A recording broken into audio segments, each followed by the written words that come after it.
Hello everyone, I'm Srushi. For people like us, hiking is not escapism, it's realism. People who choose to spend time outdoors, they are not running away from anything. They are returning to where they belong. It sounds very passionate, I know.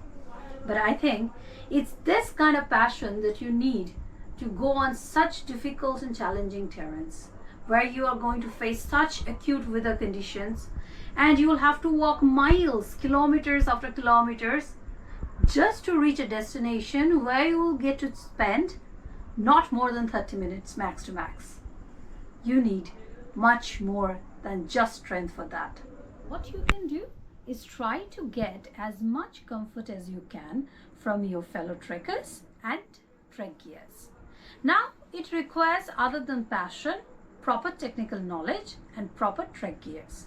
So today's video is going to be all about answering the most obvious questions. How to pack your rucksack, what to take and what not to. When you're planning to walk on a difficult terrain in challenging weather conditions, trek gears are essential. But that's not a small figure. Particularly when you have to fit all those in a rucksack you will have to carry all the way up. A well-packed backpack can make all the difference to enjoying your time in the mountains. If it isn't packed correctly, even the best backpack in the world is not going to be comfortable. Packing to create a well-balanced load is definitely more comfortable and will make you more secure in difficult terrain. The principal aim of correct packing is to create balance for a safer carry, reduce the burden on your back and shoulders, make sure you only carry what you need.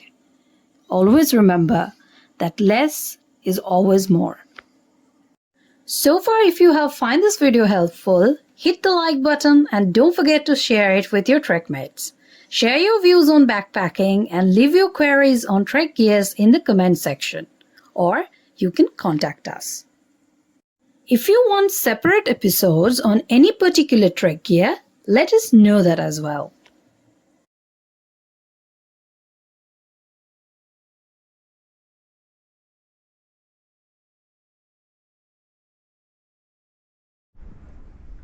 But before we begin, let me be clear about one thing.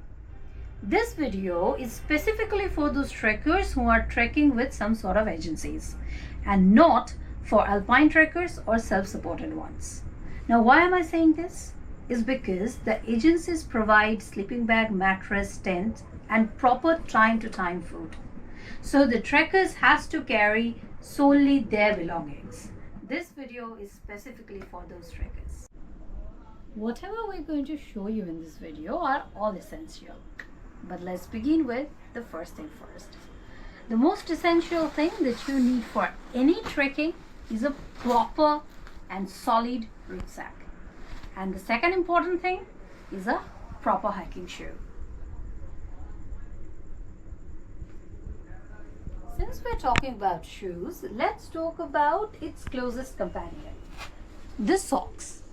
For an average 7-day trek, you're going to require a minimum pair of 4 to 5 socks, including the woolen ones and the cotton ones. Now let me be clear about one thing, that I'm not addressing particularly any summer trek or winter trek.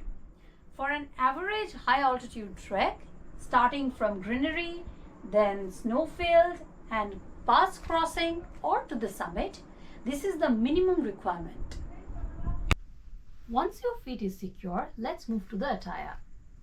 Since we are starting from the bottom, let's start with trek pants. For a 7 days trek, you require at least 3 pairs of trek pants. And make sure all of those are lightweight and quick dry. And most importantly, you must have at least one summit pant, which should last at least -10 temperature and heavy snow and wind. As per the upper body is concerned, the concept of layering must be clear. For any high altitude trek or a long trek, the layering is very much essential. Cotton t-shirt is not suitable for trekking. You must carry at least 3 polyester quick dry t-shirts, and one of those must be a full sleeve one. Because it usually happens that in the initial section of the trek, the temperature becomes such that it becomes very difficult to trek with your jacket or fleece on. In such situations, the full sleeve t-shirt comes very handy. Next, you will face such a scenario in the trek where you will feel the heat while walking, yet feel cold when you stand to rest. In such cases, you must use fleece. Now, fleece are of two kinds. One with the full zipper, another the usual pullover type. Now, the situation we were talking about, in such cases, the zipper one comes in handy as you can manage it very easily. And you must use the pullover kind of fleece, particularly in situations where you don't need to take it off. You can use it as a layer inside your feather jacket during the summit push, or you can use it to slip inside your sleeping bag. To survive at high altitude, a very good jacket is a must. The ideal is to carry two. The obvious down feather jacket, and another one is the Gore-Tex. Usually a Gore-Tex is not just windproof, but it also completely waterproof. Usually the trekkers use poncho during rain or snowfall. But if you have an original Gore-Tex, you don't have to worry about it.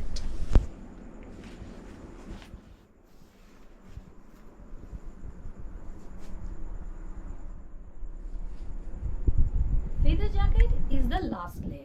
Usually you're going to need it after reaching the campsite at night, except for the summit push. For a high altitude trek, you must get at least a minus 15 to 20 degree feather jacket. If it's goose down, then it's best.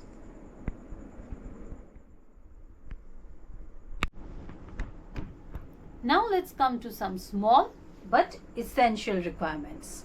Buff, sun cap, woolen cap, gloves, woolen gloves and waterproof gloves. If you are planning an high altitude trek, you must have two things in your rucksack. Number one, micro spikes. Number two, and possibly the most essential one, is trek poles. It would be better if you carry two. Now, some agencies, if you are obviously trekking with some agencies, now they provide micro spikes, but this is something that you must have, and it would be better, I think it would be better to carry two with you. Okay, this is not just for style, particularly if there are chances of snow to be present on the trail, because this will protect your eyes. There are chances of you getting completely blind because of the presence of the snow. So don't forget to carry it. Be it at the campsite or during the summit push, a head torch is a must, because this is what will show you the light.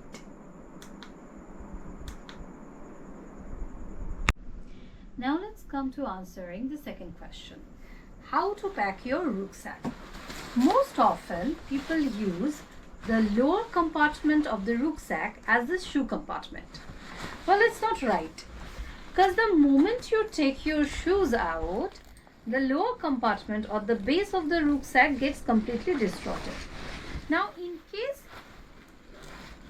you should carry your sleeping bag or your down feather jacket here, or in case if you don't have a front opening rucksack, you can carry here the small essentials like the socks, gloves, innerwear, or the trek tees that you're going to require frequently during the trek. There are no hard and fast rules when it comes to packing. However, there are some broad guidelines which mountaineers and experienced trekkers follow when packing their backpack.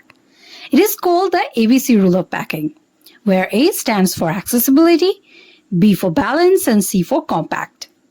Let's start with A, accessibility.